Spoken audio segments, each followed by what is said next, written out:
Good morning. Good morning. How we doing, everybody? Good afternoon. For those of you, most of you over in the UK, how is everybody today? What's going on, my friends? It's here. Manchester Derby Day is here. We're ready. We're seated. We're in position. We're ready for this match. It's going to be a big one. I've got a good feeling about it. I wish I didn't sometimes. I wish I didn't. I wish I felt United were like the underdogs right now. I still wish we were. I can't shake this feeling, but still here we are. It's the big day. It's time. Mike's popping. Oh, Jesus Christ. Am I overdoing it? Oh yeah. Hold on.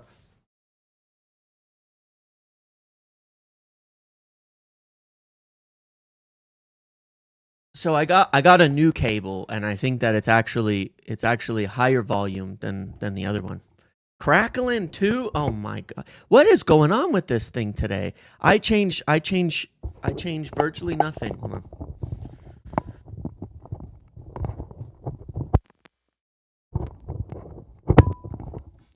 Crackling, popping. Son of a bitch.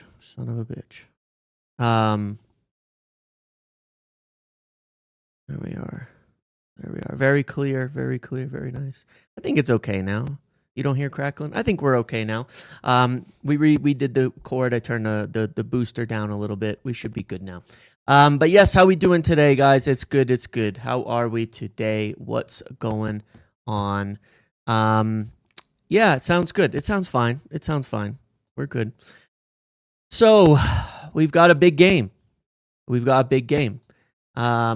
It's good to see that all the guys who are injured are traveling with the team and all of that. I don't think they're in the squad because there's 1, 2, 3, 4, 5, 6, 7, 8, 9, 10, 11, 12, 13, 14, 15, 16, 17, 18, 19, 20, 21, 22, 23, 24 players who have all arrived there.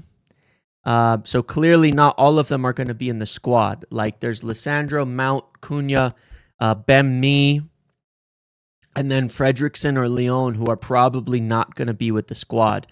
But you have most of the team is there. And that's just, I think, a part of what we're doing now. Bring everybody along, make sure everybody's a part of the group, part of the ship, part of the crew. You know what I mean?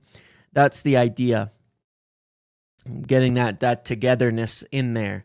But yeah, I'm excited, man. I'm excited. We got to have a big performance today. We really do. We need to have a big performance. We need to have a big performance. We need to have a big game. We need things to happen today. We need some serious work to get going. That's what we need. We need to put a marker down on today's game and say we have arrived to the Premier League. Pretty sure previous managers would have risked Cunha and Mount tonight, but I liked it. He correct. And look, I've said that all week. That as far as I know, you could have Cunha and Mount in the squad, which Ruben Amorim did confirm himself that if you ask Cunha, he'll say he's good, he could play. But he is much more careful than other managers, and it's one of the reasons why we don't get recurring injuries, because this is where, you play that one game too early. Maybe it goes well, maybe it doesn't. But at the end of it, yeah, we'll see. Now it's crackling for real. We're too close to it. Now it's crackling for real. See, I don't know, man. I don't understand. Sometimes I wonder if it's just YouTube or what. But hold on, then. We're just gonna replug everything. It's cool.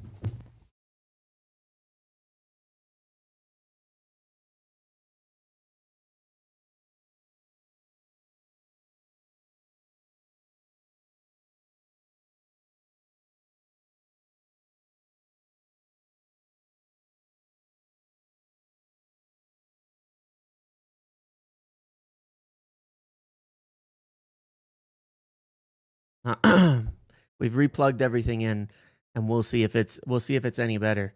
I don't get it. Nothing changed between yesterday and today, and then the mic just goes crazy. I'm wondering if it's just static on the microphone line or something like that. Like if it's just static in my room, you know.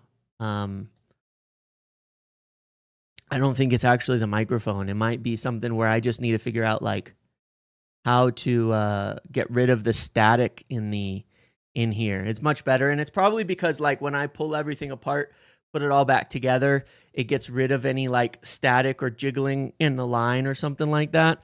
But yeah, for some reason it does this strange thing. But anyway, it's all good. Thanks, guys. It should be better now. I'll probably need to get something that just gets rid of some of the static. So, let's talk. Obviously, I think Benjamin Sesko will be making his start today. Benjamin Chesho should be starting today. Should be his first start for the season. Ruben Amorim said, if you see against Burnley, he had some movements, especially in the box, that we don't have with Josh Zirkzee, Cunha, and even with Rasmus in the past. We have a guy who likes to go inside the box to have a header. He can run. We need to use him more as a runner. He's going to improve. This is what we were talking about the other day, was that that's what we need from Benjamin Sesko is running. I mean, this is literally what I said. This is what the team needs from him. This is what we need from him. This is what needs to happen more and more with Benjamin Sesko, what we need to get him to do, push him to do, and what he can do is run. We need that runner in behind. We need that depth. We need somebody, running through the back line, making those kinds of big moves into the team. So that's what we need, and I think that's what's going to be dynamic against that's what's going to be dynamic against the teams like City is having a runner like him to make those kinds of moves, and to put that kind of that damage, because that's the number 9 stuff. And I'm telling you, like, we need the number 9 stuff. It's the whole thing I was saying yesterday that I think Sesko can do more of, but it's also how the team uses him, right? It's not like I'm sitting there saying, oh, it's just Sesko and he's doing the wrong things or something like that. We need to use him more as a number 9. That's what we've been missing. That's what's not in the team. And I think that, like I say, while Cunha can play at 9 and he drops in, and Sesko can play at 9 and he drops in and does all those good things, that's all good. We need more number 9 shit. We need strikers doing striker things in this team if we're going to start scoring lots and lots of goals. Especially, again, you look at, if there's one criticism or one thing I do have, is that I still don't think we have enough players in the box more often than not. Like, I still think too often we're we're not playing with big numbers in the box, and we could be, and we could be even doing more runs in behind and all of that. And it's like, the thing is, I wanted to mention that Højlund thing. It's really funny because you see Højlund goes and scores. Cool. Good for him. Right. And it's immediate like, oh, well, that means United is the problem. No. This confirms the whole problem. If you watch the goal he scores for Napoli and you compare it, and the fact that he can do it in one game, it's the league. All that happens here, all that's going on here, all that we expect when a player goes to Serie A from United, you watch him turn and run against that center back, he's able to fight through the contact and run through. He won like almost all his duels in Italy. I say so often it comes down to those 1v1 duels. Are you winning them or losing them? In the Premier League, he's going to lose all of them. In Serie A, he's going to win most of them because the center backs are slower and less physical. That's all there is to it. So all that fighting, he loses all those battles in the Premier League. He wins them in Italy. It's good for him. I hope he does well. I hope he succeeds there. I think a big part of players succeeding in their career is being in the right place that suits their skill set. Because it's not necessarily even that one is better or worse. Like Italy might have center backs who are better on the ball and better at this, and it just suits that kind of style. You know what I mean? So it's like just play where fits you. You know, play where it works, play where you can go. But we've seen Sanchez, Ashley Young, all of those guys go in to United or go to Italy and go win titles, and they were already too slow for the Premier League. But just go where it suits you, man. That's all. That's what I see. I think that's what people need to do. To have the best bet in their career, but it's also why it is important to buy from the Premier League. You got to. Buying from the Premier League it's not pointless. There is a reason for it. Buying from the Premier League, it's not nothing. It does matter because they can deal with the Premier League. But I think Sesko, we're going to get him on the start today, and then and all of that, and I think he's gonna. I think he's gonna do well, and the more he plays, the better things are gonna go for him over time.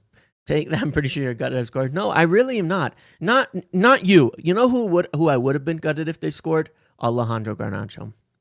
But fortunately for me, fortunately for us, Alejandro Garnacho was responsible for Chelsea conceding a second goal late on and drawing yesterday. So, losing his marker, too busy looking for the cameras. It is what it is, man. It is what it is. Too busy looking for the cameras to track down his man on the set piece. But, we've seen that before. So, we've seen that before. That would have been. That's my only hate watch. 9 out of 10 times, I wish players well when they leave United. Usually, I do. And Højlund, I don't have any negativity towards. He didn't make shitty comments. He was in the summer preseason. Manager and team didn't have a problem with him. I don't have a problem with him. Well, who am I? But I've got a problem with one guy. And that's Mr. Garnacho. I do. I think he fooled people way too long when he was such a net negative on the team in the dressing room. But it is what it is. Otherwise, obviously, this lineup coming out in a minute. Burnley versus Liverpool here. It's only Burnley are causing Liverpool quite a bit of trouble in creating these mythical, clear-cut chances where every other chance doesn't actually count, apparently. Seemingly, it's not so easy to do free-flowing football that just creates chances for fun and tap in potentials against a team like Burnley. Apparently, it's just not that easy. But I don't know. That's neither here nor there. They're definitely defending quite well against Liverpool right now. Liverpool don't look particularly inventive. So, yeah. 2 minutes till the lineup. Once we look at the lineup, once we look at Wirtz might make his debut in the second half, though. Yeah, he hasn't played. Liverpool will win. That's my feeling. But the damage is already done from the way I see it. When you try to just constantly tear down United performances, it's only Burnley, and then so the title favorites go in and struggle way more. Maybe it's not that easy sometimes. That's all. Damage is already done. The performance matters. That being said, I don't want to go too much today because we need to perform well today. We have a game today. Excuse me. We still won the game against Burnley. We dominated this Burnley team. We looked way better. So, but that doesn't count. Remember, there's lots of conditions that have to go into winning. So now we must apply those to Liverpool as well. If they don't win within a certain set of conditions, then the win doesn't actually count. You don't actually get points if you don't have big chances created. But yeah, we do need a big performance today to follow up on that to actually feel good. Oh, that was very close. They almost got through as well.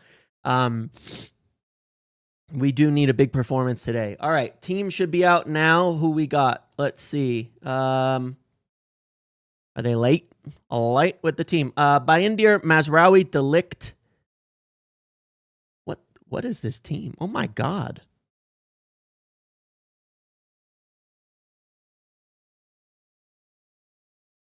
This is a different team, my friends.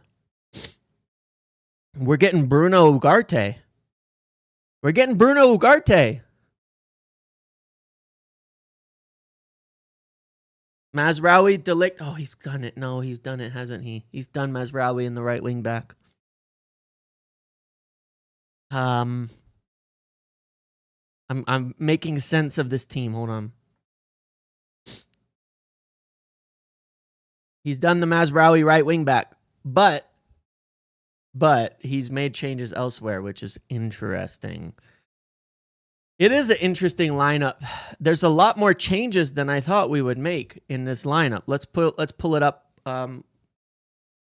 Let's take a look. The one thing I don't like, is the yes. The one thing I don't like is the Mazraoui at right wing back situation, but I like this. This is interesting. This is interesting to me. It is interesting to me. It's not like it's not potentially attacking, but two left-footed 10s annoys me. Yeah, I mean, a bunch of our right-footers are injured, I suppose. That's part of the problem now, isn't it? Could be Shaw, wingback, Maz, CB. This is what the lineup should be. This is what the lineup should be. I mean, it's not too far off.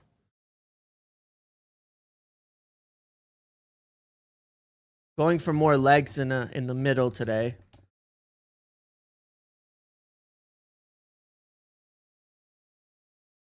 Interesting. What do you guys think about this? This is curious to me. I'm not surprised he hasn't changed. He hasn't changed this. Doesn't work. You will find a lax pace. I know. I have that concern. I know. I feel like we say fire him every lineup and then we play well. I like that's what I'm liking. Is that I'll tell you what's funny now. Are you ready for this? I'll tell you what's funny for now. I'll tell you what's funny for now is all week all this talk about predictability, and then he goes and picks a fairly unpredictable lineup. Oh, we know what United are going to do in the 3-4-3. It's very predictable. You know exactly where everybody's playing. And then I look at it and I go, I've got no fucking clue how this is going to play. I've got no clue how this is actually going to play in game. It's possible it's Ahmad as right wing back, Bruno left attacking mid, and midfielders Ugarte and Mazraoui. Could be. It could be a few different things. That's why that's true. It could be like this. It could be.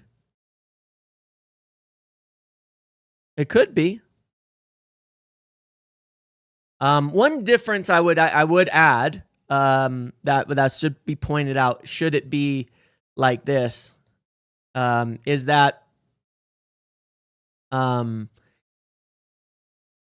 there's a bit more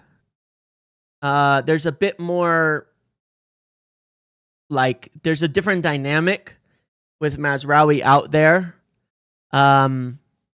versus like with the other players in there and all of that. Like it's just a definitely a different dynamic. The other thing that I do want to say that I wanted to mention as well, because Ruben has said it a few times, and I think people haven't. Yes, Sensorini, that is exactly it. When I was looking at the lineup the other day and I was putting Ahmad here and Xerxes here, one of the things that I was looking at with that and why I thought, he probably won't, is you have no attacking subs if you do that. None. You have no attacking subs if you do that, right? He doesn't like having no attacking substitutions. In this game, how can you change it? You can bring on Xerxes now to add another attacker up front. If Sesko can't make 90 minutes, or for anybody else, you can bring on Kobbie Mainoo to address things. You can bring on Casemiro to address things in the box. You can do quite a few different things to adjust this team. You can shift Mazraoui back and move Ahmad out wide if you want to. So it does allow for flexibility, and he does very often like to have the second half with subs be better than the first half to a degree to push forward. And that's that kind of like Dorgu's playing right wing back and Shaw left. I mean, that's one other thing we could do that has been done before. That would be a little more attacking and a little more unpredictable. That is something that could be done. Do I think that's what's happening? No. Could it happen? Yes. There is absolutely the chance that could happen as well. You could do this. Dorgu's played right side plenty of times as well. Shaw on the left. Look, there's a few things that can do, but I do think that he's more likely to stick with the same dynamic that he's been using in the back three to keep them working together. Yeah. No, look, I mean, let's see how it goes. To me, it's not so much like what did we do here? Is it static again? Is it really? What is going on with this thing, man? All right, you know what? I actually think I might know. Hold on.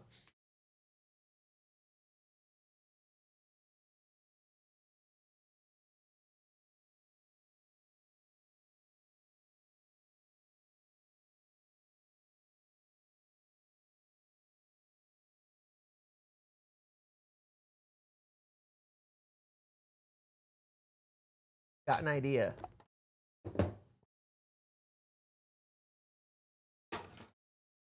Heck.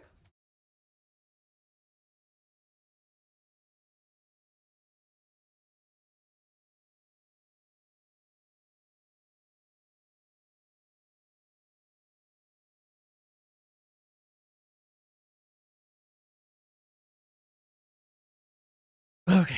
All right. We're going to see if it's any better now. I've just rearranged the way that all the cords are plugged in. I've moved everything. Hopefully reduces static. Hopefully reduces the potential. I've moved like all my cords to a clearer spot. Gone with a different direct plug in. A few different things. Let's see if it's any better. I have a feeling it's the USB power is giving me problems right now. Causing some weird stuff on the static, unfortunately, but we'll see. But yeah, we could talk about Mainoo here in a second, okay? Could it not be? Yeah, look, it could be a few things. It could be a few things. I think there could be something unpredictable going on here. That is always possible. Yeah, it was perfect for a bit the nuts. I think it is static. I think it is that there's a buildup of static charge in my office. It's got carpet. It's dry out here in Colorado. We get so much static. And the one thing I also wonder, I'm not a tech guy, but I have like a TV behind in front, right? And the TV, you know how TVs get like really staticky? Like I don't know if you've ever touched like a TV, like a plasma or something, but they get really staticky.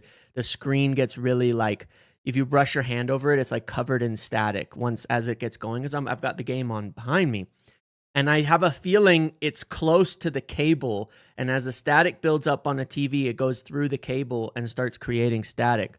But yeah, you get crazy static out in Colorado with how dry it can be, especially after cold nights like we had last night, where you walk around and like you're getting shocked on everything you touch. So I probably have to figure out a way. To reduce the static, but also that, Lamuel, yes. So I've been using a docking station to plug everything in because I don't have enough plugs. So what I've done is I've unplugged something else that I'm not using right this moment to go straight into the computer from the mic now. From the Focusrite, And hopefully that's better too. That is just less things going through. No. It's not a USB mic. There's USB power to one of the things. I have an audio interface, but I think it was probably the docking station was picking up static and from the other things it's plugged into. Yeah, I think it's the loose wire situation. So anyways, it should be better now. Let's go back to the team. Regardless, here's how I see it. It makes sense having these three players all in together. That part makes perfect sense to me. That he hasn't changed that.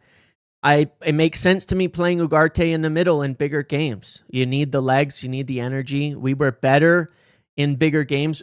I actually think he's gone with Casemiro for games. I mean, Arsenal was not that game, but I think he's gone for Casemiro in games where,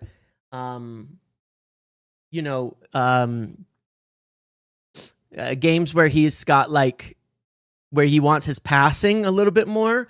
Whereas today we need the legs. We need the legs. And that way it also keeps Bruno deep. And everything else. And then I think the front three, we're just really just adding in some of what we're missing. Ahmad can drop into the midfield really well, has great intelligent movements. We know Sesko can be a runner and can do a lot there. My only concern is this Mazraoui dynamic. Now, statistically, by the way, I've got the numbers on this. Let me pull it up again because this is one of those things, right? Statistically, where is it? The Bruno Ugarte midfield won 6 games, lost 3, and drew 1. So they had a decent record together as well. It was one of the lineups that was interesting. Amram seems to want Bruno out of the 10. Well, that's pretty much it. He wants the fewest amount of changes, as far as I can tell, to what he sees that's working. And what he really likes is Bruno deep. What he really likes is Bruno deep. So you keep basically, I mean, he played Dallo here once, right? But otherwise, this is the same dynamic with Bruno deep, and it's just a little more legs here. Is it not Shaw left wing back door? Shaw hasn't played left wing back yet, so I'm doubting that he's made that change. But yeah, there's a potential for some unpredictability here. You could go Dorgu on the right, Shaw on the left, Mazraoui in the back line. I'm just not sure yet. We haven't seen Shaw at wing back yet under him, especially as a start. So it's hard to say for sure that it's going to happen or that he will or anything like that, So until we see it, yeah, then I'm not totally sure. But yeah, I mean, I think this is a big game. I think it's a big game to see what happens. I think we've got the runners. I think these guys are going to be doing a lot of runs in behind. Ahmad, if it is like this, we're going to have Sesko going one way and Mbumo going the other. Ahmad dropping in, and in game, like it usually does, it's going to look a lot more like this, as a system. But the biggest thing is that we need, a lot of, we need to be able to find those runs in behind. We need to keep that pressure on City's back four, make sure that this gives us a bit more in the midfield. I much prefer this about, I don't know. I much prefer the dynamic here. How this works. I think this midfield on the ball can evade really well.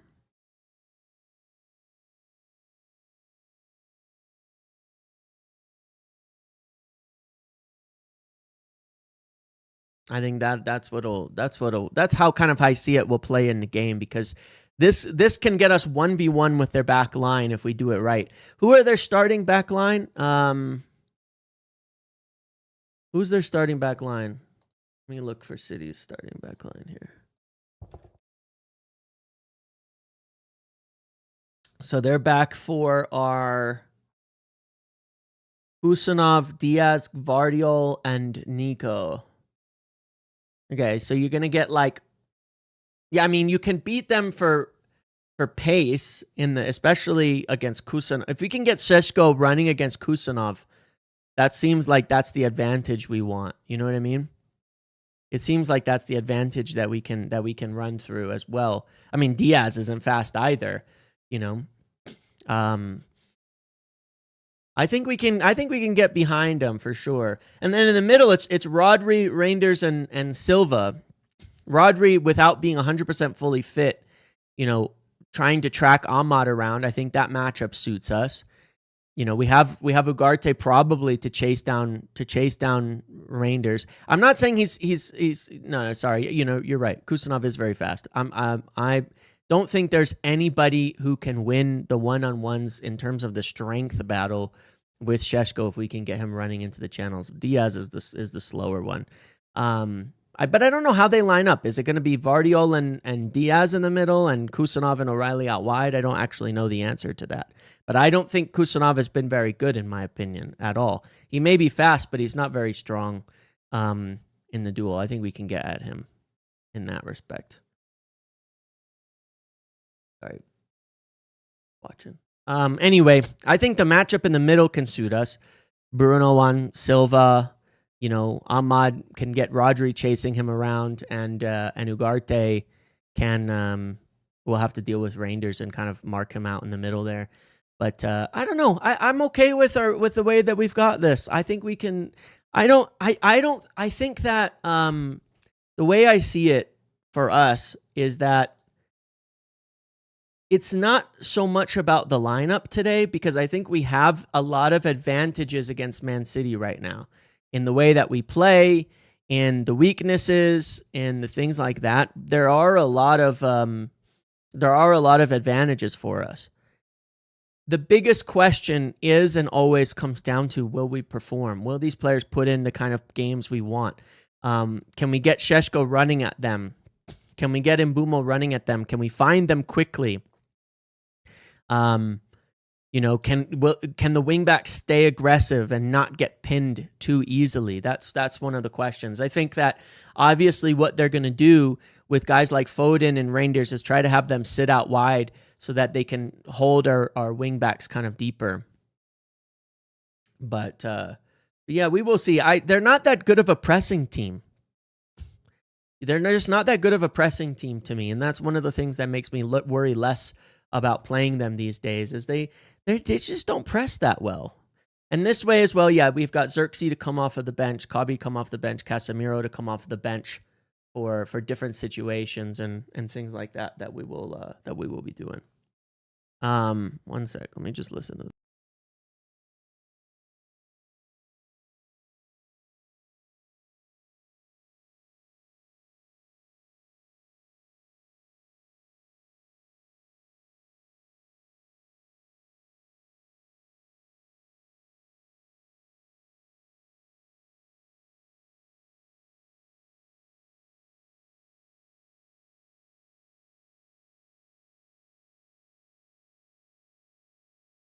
All right, sorry.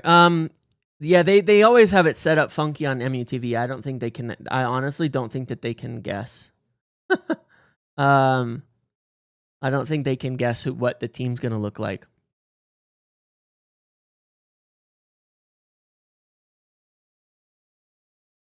Ahmad shifted up, yeah.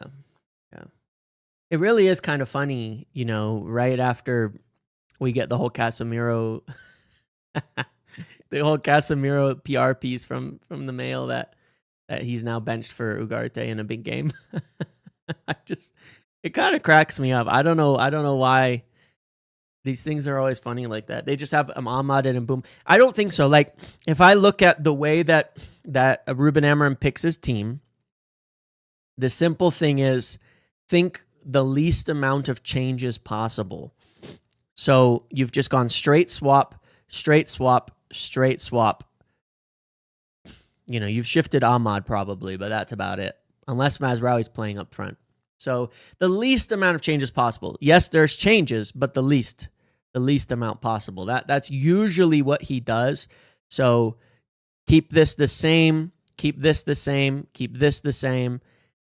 Straight swap, straight swap, straight swap, and then you've got like one. It's really only one change in dynamic. Otherwise, it's just a different player in these positions, but otherwise the dynamics and the selections and all of that are pretty much the same.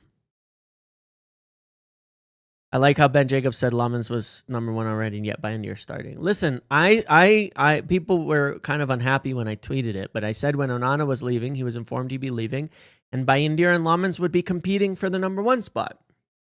It wasn't decided. I said many times there is no number 1 yet. It's completely open. When Lammens has more time, he'll probably take it, but he hasn't as of yet. There's no number 1.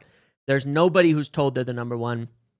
It is an open competition. When Lammens has got more time with the team and fit in, I imagine he will end up being the number 1, but not yet.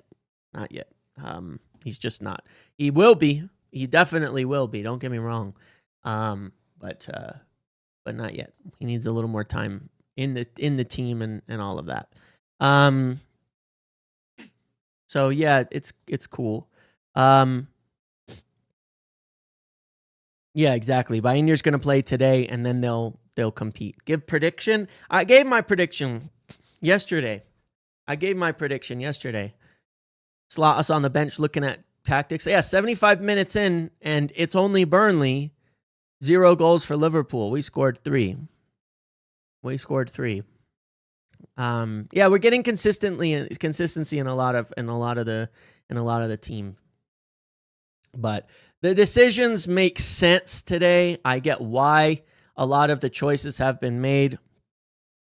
I kind of like it. Now, let's talk quickly about Mr. Kobbie Mainoo here in a second. And one more thing, by the way, I got to keep plugging it, but this was my team selected for the fantasy competition over on Big Up. How concerned are you with Maz at right wing back? A little bit. Not crazy concerned, but a little bit. We'll see.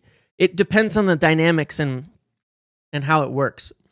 I think against City a little better. Against a low block, I don't like it because he's not attacking enough. But this is the team I picked. Mbeumo, Reinders, Vardio, Bayindir, and Ahmad. I might switch it up before the game. I made 2-0 my prediction. If you want to go join the fantasy competition, it ends in 52 minutes when the kickoff happens. You can go submit your team and compete. We've got 10 so far. I'm sure we'll get at least 10 more before it starts. But yeah, go enter and win. The link is below. You can win real prizes. You got to be in the UK or Spain. But this is the team I picked for it. Because I feel like I don't know what I'm thinking, to be quite honest. But I'm thinking Mbeumo and Ahmad are going to be big today. But let's look at the story on. Let's look at Kobbie Mainoo and discuss this a little bit here. So Kobbie Mainoo, Ruben said, like a lot of guys, he wants to play more. I believe a lot in Kobbie, but some of you think Kobbie Mainoo's already done. I think he can do so much better. He can improve in a lot. And sometimes I think for some guys, it's enough. For him, it's not enough. Maybe it's not fair, but I think I'm helping Kobbie Mainoo, and that's it. He will have opportunities like the other guys. If I feel during the week he's already the best player to play, he's going to play, and I proved that already to every player here. I believe a lot in him. I have the same thing that you have, and that is a top player, but he can be so much better, so I'm focused on that.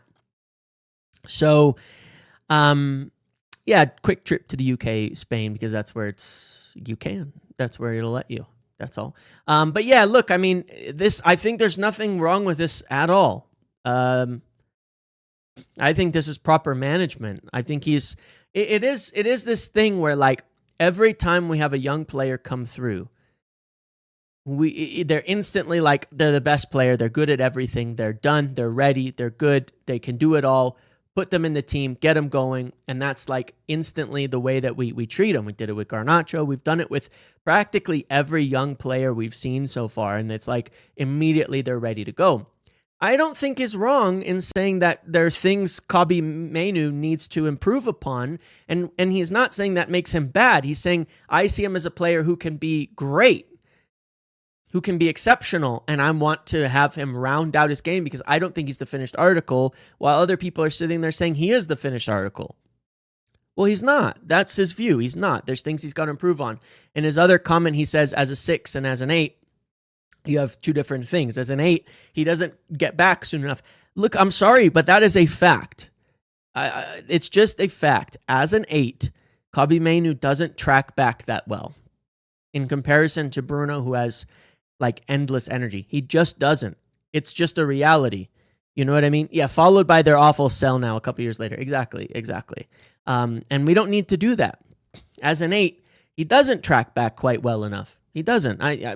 When I did a lot of the breakdowns and things, unfortunately, you could see that he's often caught up with the 10s in the attack because he gets forward because he carries the ball forward rather than hitting the longer passes. So he's usually further up than Bruno from the 8 and all of that. As a 6, he says, interesting what he said he passes and moves. So when he passes, he moves out of the 6 position, essentially what he's saying. But these are all things he can improve. He can improve. I don't talk on old Talk of the Devils. They interviewed the academy head, and a couple times he mentioned Kobbie needing to be pushed out of his comfort zone a bit. And I think that's interesting, and I think that's a really good point.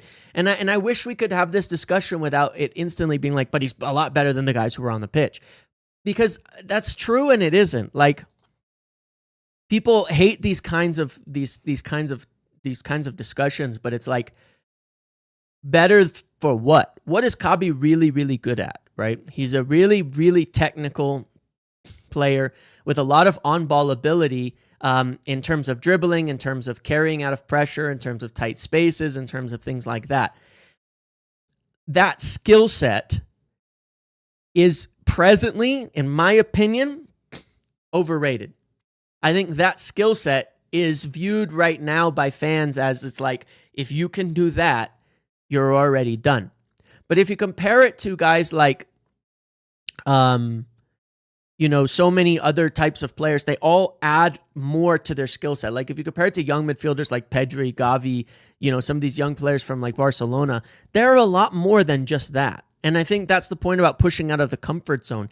There are things you have to add to your game because that's sort of a luxury. Being just good at, really, really good at that works. So you see, like, late on against Wolves, when Kobbie scores that winner, you know what I mean? Tight spaces in the attacking area, we're dominating possession. Beautiful. You see the late on against Lyon, same thing. Tight spaces, receiving it in the attack, beautiful, right? But when it's in like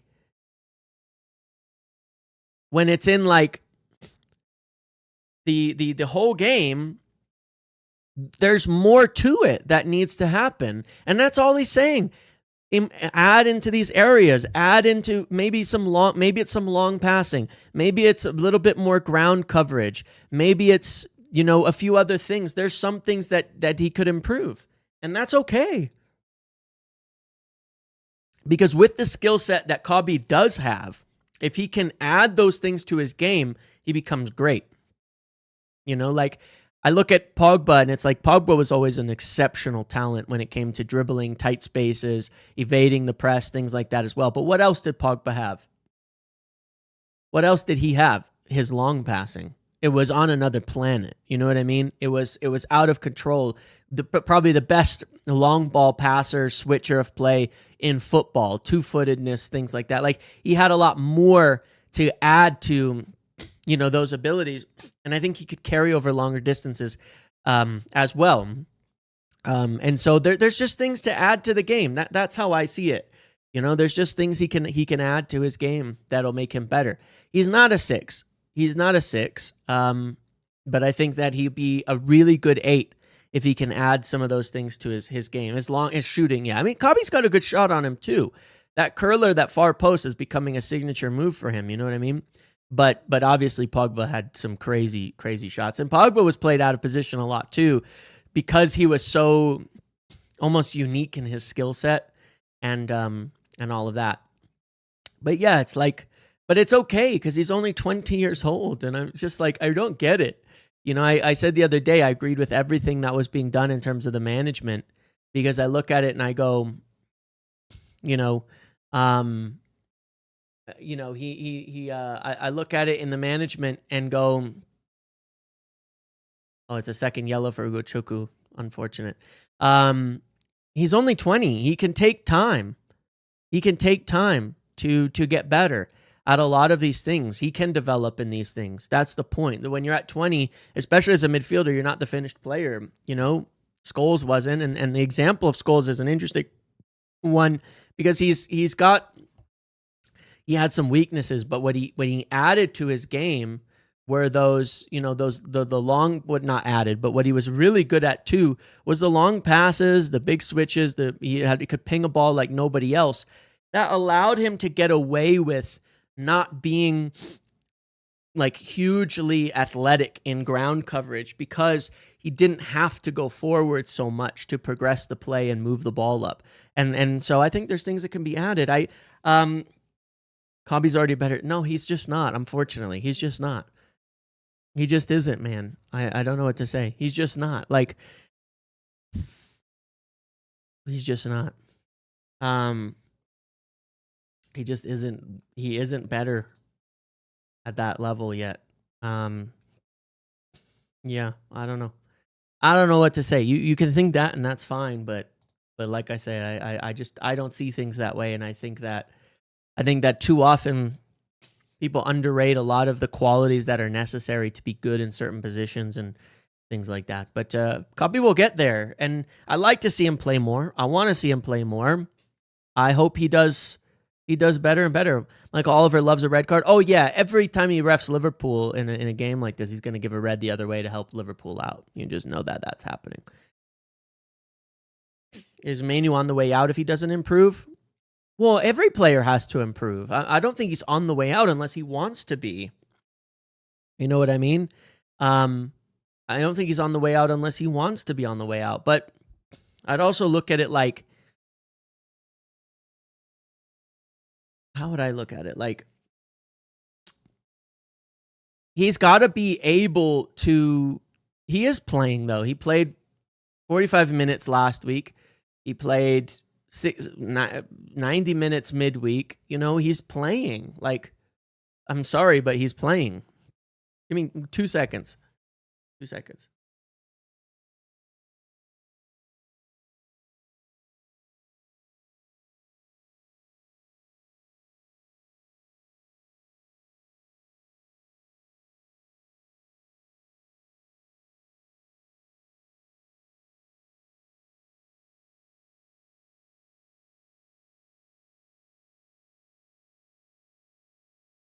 All right, I'm back. Sorry. Just had to blow my nose. It's like I start early in the morning, and you know how you like have to. Anyway, it just gets annoying to talk. But yeah, I think Ruben is trying to change. Yeah, right. Well, and the thing is that let's say you get rewarded with starts every single game, like we did for Garnacho. Then you get people saying, "Oh my God, see, they think they don't have to improve anything, they don't have to fix anything, they don't have to do anything because." They're already playing every game. You need to be shown that there's room to improve. You need to be given that push. Like, you're not the finished player. It just, the narrative goes both ways. There's different ways that teams will see it. And different ways that coaches will see it. But like, I don't know, man. Florian squirts another stinker and hooked. 87 minutes for a 16-year-old, 17-year-old. Playing against 10 men now. But that's how I see it. Like, if you give a player a start every single game, it can simply be, oh, well, he's finished. He doesn't have to improve anything else. You look at Garnacho. Garnacho was a better player, I think, when he first came in than he was over two more years later. Because when he first came in, he was still trying to prove it, right? He was still trying to prove it. You know what I mean? He was running. His effort was high. He was doing different things. He was trying to learn. You felt like he just kept playing,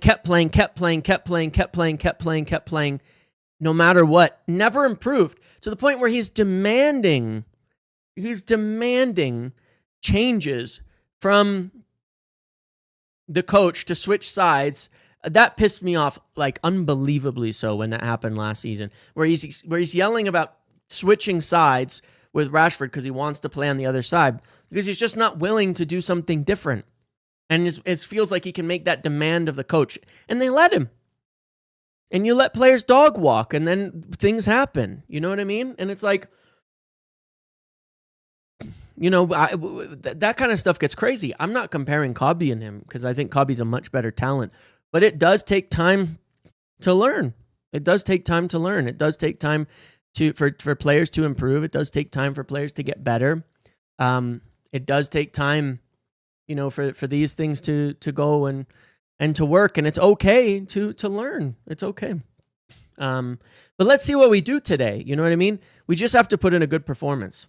I mean, that's all that matters at the end of it. Like, we can talk about everything else. We can do everything else. We can get the lineup right. We can get things right. But let's see what happens. I see today that it's just a matter of how we show up, I think that watching this, don't see if Liverpool can. Okay, good. Whew. All right. It's just a matter of how we perform each game, But I like this team. If we look at let's see. Let's just pull this up a little bit. I think that what City are going to do here, like they've kind of done, like a lot of teams have sort of done to us, is they're going to, when they have the ball, they're going to do this thing where they're going to float into these areas. Haaland will probably sit on De Ligt and try to pin him. But we know that Foden and these guys are going to try to float kind of in behind, or here, sorry, I've got it backwards. Let's say when they're on the ball, they're going to float in these spots and kind of drag to the middle and try to create a lot of chaos here. That's what I see that they're going to do right here, because they love doing that. They love doing that. And certainly Pep's going to look at it and be like, oh yeah, that's how it works. That's how we do it. That's how you beat United. The biggest thing for me is that we can get at them out wide. They're beatable out wide. They have been for some time. They're beatable out wide. If we can keep these wingbacks high, drag some pressure, one of these 10s, Ahmad or Mbumo or Sesko making a run, has got to get through. And we can beat them. We can beat them out wide. We can beat them on the run, We just can. We can beat them on the run with the ball. And I think we can attack them in these spaces, because I rate the group that we have being able to do that. And they're going to try to overload us in here and try to drag the wingbacks narrow to reduce our advantage. It's just about performance. Can we defend well enough? Can we mark well enough? Can we release the ball quick enough into the spaces with the runs, that we are out wide? That's going to be the determining factor as to whether we can win this game. It's going to be these guys. Can they drag, and can we make runs at the right times to get past them? That's going to be the big question. So I'm excited for today. At the end of the day, it's like I think we're at a point where we just need to perform, and we just need to win. We just need to win.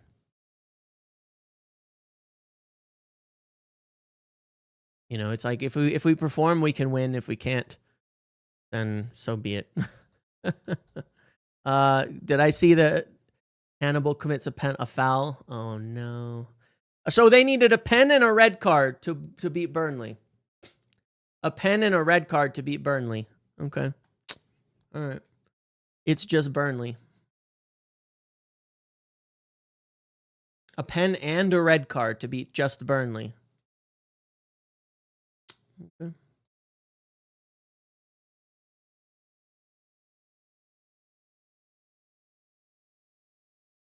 All right.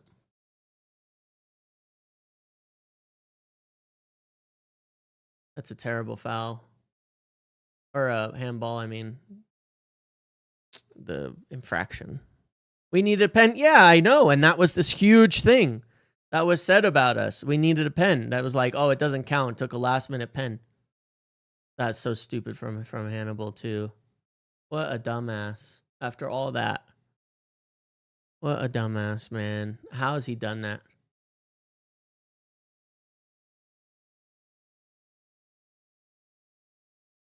That's such a stupid thing to do in the 94th minute, man. That's so weird.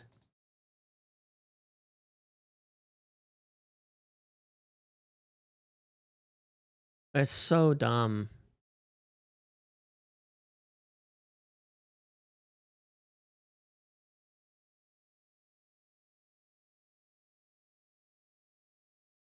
Salah's got it.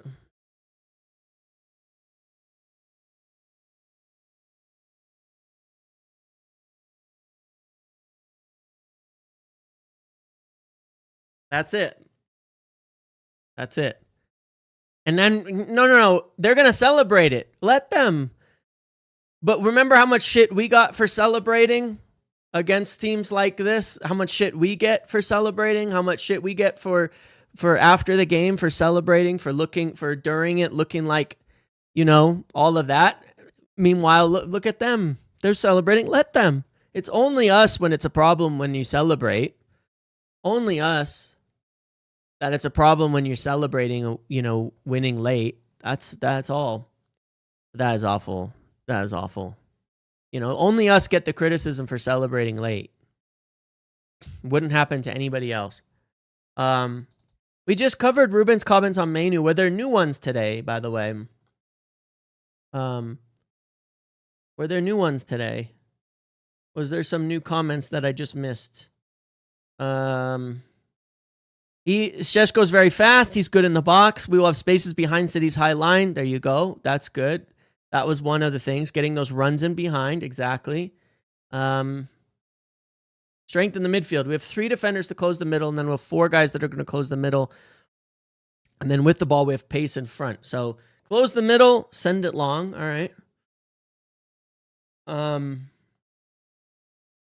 Was there someone said there was a comment about Ugarte, but I think it is a team that changes a lot, the position. We need to have a guy who is more light in the movements. The way he can press is really strong. I don't know, but we want to play Bruno Fernandes on one side, but I don't know which side we need to press higher with a midfielder. Maybe with Cass or Kobbie, I think we would struggle a little bit with that, and Mainoo can give us that. But tactical, it was to choose Mainoo. So I think what he's saying is he wants mobility. He wants mobility. He wants mobility. He wants mobility, right? That's what he's saying. He wants mobility next to Bruno. That's all he's saying there. He wants someone who can, because he's not sure, are we going to have to close off this side or this side? Which direction do we have to go, with the press? He wants to keep Bruno here. So he's saying, I want a midfielder who can get around multiple sides, because what he's expecting, as I see it, is probably something like this, right? Like, what he's expecting is, I would imagine it's like he's expecting them to try to overload one side, something like this, right? And try to get the numbers all on one side. He doesn't know which side, so it's going to look a little bit more like this, right? And he's going to want someone who can get to both sides very, very well. Something like that, essentially, because we've seen that before. Which side is Reindeer's going to go to? Which side how is Foden going to drop? Are they going to switch over like this and try to overload? And which side are you going to need to press on? So it makes sense to me. We need somebody who has legs. I mean, that's really the answer in it. Getting a player in who has the legs to run, the legs to get to both sides, where Casemiro's more sitting in the middle. That's the answer. That's the answer for sure. I like it. I'm good. I'm happy. Let's see how we do. I really to me comes down to how we perform. There's not much else. There's not much else. I knew Liverpool would win, man. It's like, it is what it is. They always do, but like, they always do. They get the craziest luck every single game. And it's just what it is. Yeah, it's reindeers for me. That's what I call them. It's reindeers. But like, you just knew it. But all that fucking narrative about United and how we barely got the win against Burnley and it doesn't mean anything. Meanwhile, the league winners, the top team, have a much worse performance, and they need a red. and a penalty to win. And they score 1 goal against the mighty Burnley. Give me a break, man. Give me a fucking break. Let's just perform today, though. We'll talk about it afterwards. We need a good game today. We can't be shit today. So it kind of doesn't. I kind of can't say much because we just can't be shit today. We can't be shit today. We have to perform well today. That's all there is to it. We have to perform well today. Liverpool will have, by the way, after this game today, they will still be about 10th in expected goals. Just by the way. Yeah. It's just Burnley. Exactly. When it's us, it's just Burnley. Was it a legit red card? I mean, it was a second yellow. And the thing is, it's the type of second yellow you'll often see if it's United and someone does that when they're on a yellow, they won't give it. Because they'll be like, oh, it's harsh for a second yellow. Michael Oliver, no doubt in his mind, because it's Liverpool. Sounding pretty upset for a Liverpool fan. I know.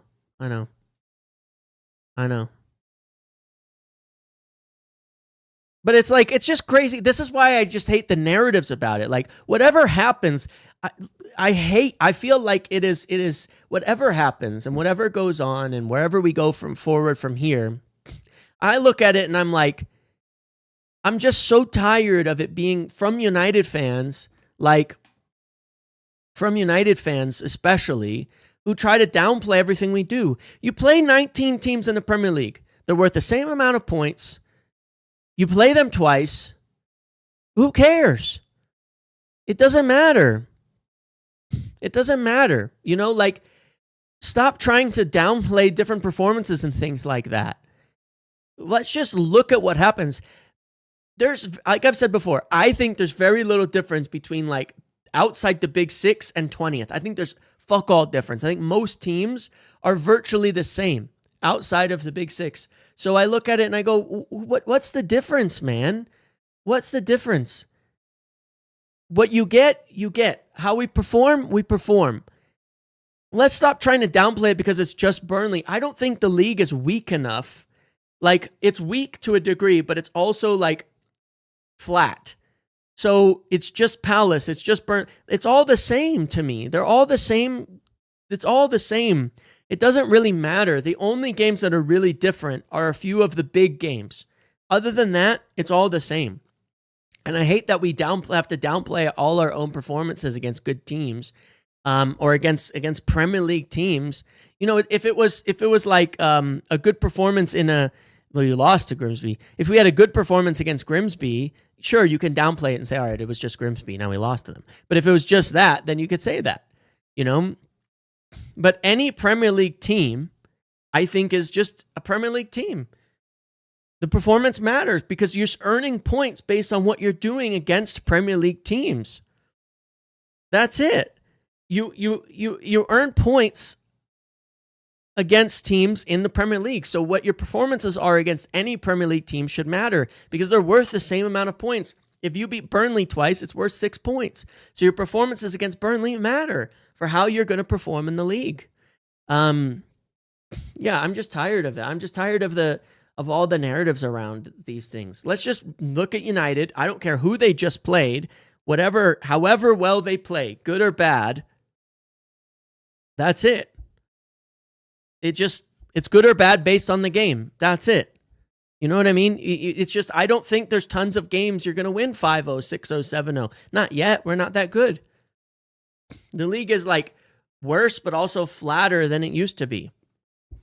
Let's just let it be, Let it be. Let us have the games that we do well, and that's it, And that's how I want to evaluate it, not constantly well, it was just Burnley, right? Because look at how much trouble it's just Burnley, give other people. Sky has, I guess it's not Sky, but whatever's the one over here, have the lineup the way that I put it, which is what I figure as well. Yeah, I think the top 6 are pretty close, and I think the rest are pretty close. I think some of the head loss over the lineup is crazy. I love it because every time there's head loss over the lineup, we tend to win. We tend to do well. That's how I see it. So I don't mind it. we're going to head on over to Big Up here in a second to start the watch along. The link is below. As a reminder, if you haven't come and joined the fantasy competition, the link is below as well. You can win real prizes, all of that. Get your 5 teams in. You have 25 minutes to do so. You don't even have to watch, but they've added features, which is cool, where we're going to see like points on screen and shit like that while it actually happens. So it should actually make the game a little bit more fun as well. I think that'll be great. Make it more of an interactive thing as we go. Hopefully reduces some of the stress of the game. But make sure to go join if you have the ability to do so, and come hang out. And whether you join or not, come hang out over on Big Up and join the watch-alongs. There are tons of fun.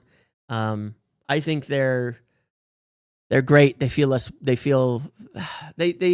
make it less stressful to a degree, because at least you have people to hang out with and vent to. So all of that. Hopefully we have a good game today. But thanks for hanging out this morning, guys. It's been over an hour on this pre-match.